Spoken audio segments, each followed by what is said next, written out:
When I returned to Saigon in October 1972, after a year's absence, the North Vietnamese offensive was beginning to sputter out. The country was awash with rumors of imminent peace, and the Vietnamese, for the first time in decades, were allowing themselves the luxury of hoping against hope it would all end soon.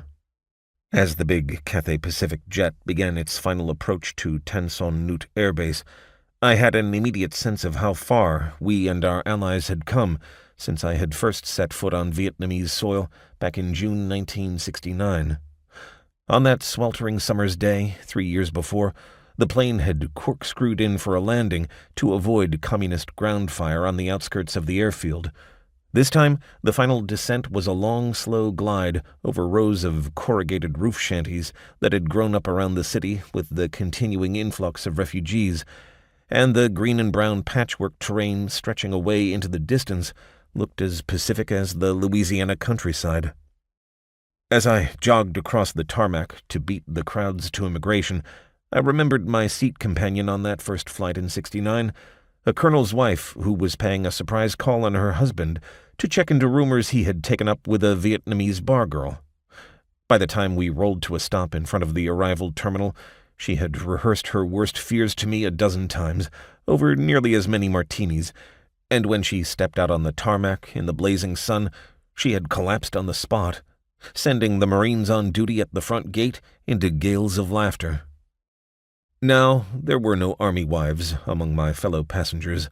The only Westerner besides myself was a pot-bellied Australian construction worker with a scruffy Chinese girl on his arm, and if there were any MPs backboning the scattering of Vietnamese sentries, they were keeping themselves well out of sight in deference to Vietnamization.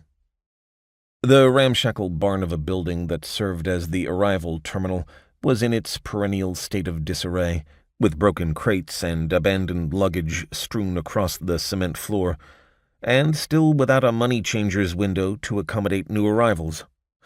At the immigration counter, the same rumpled functionaries who had tested patience and endurance during my first tour of duty still took an eternity picking through passports and shot records, and the Vietnamese who had arrived with me, mostly bejeweled old mama-sons and their shriveled husbands, all seemed quite typically oblivious of the carefully stenciled signs admonishing everyone to line up and wait his turn.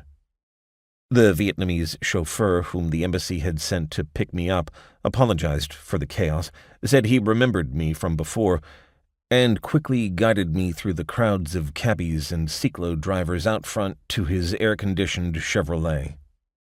As we pulled out of the main gate of the sprawling airbase, I caught a glimpse of the small monument the South Vietnamese had recently erected to commemorate U.S. war dead.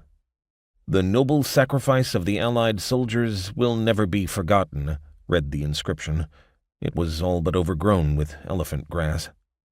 3 years hence, after the fall of Saigon, the Communists would repaint it yellow and substitute a quote from Ho Chi Minh.